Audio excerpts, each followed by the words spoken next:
Qanduk. Ana bitta surpayib qoldimi? Bittami bu? Ha, bitta. Bitta. Onni to'ydida ulardan qara.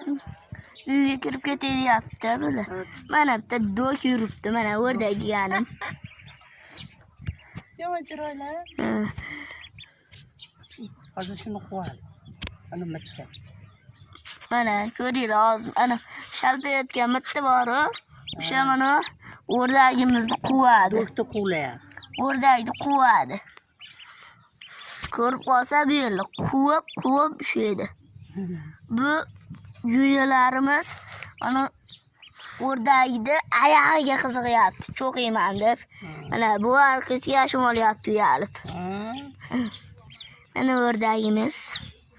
Mana chillayapti. Ana chiqyapti, hozir quvlaydi mana shu o'rdakni.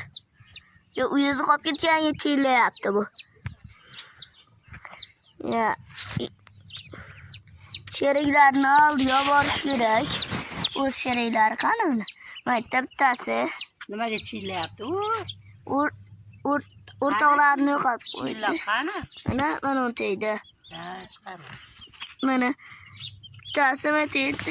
Kal o'tdi. Orqangda borakda.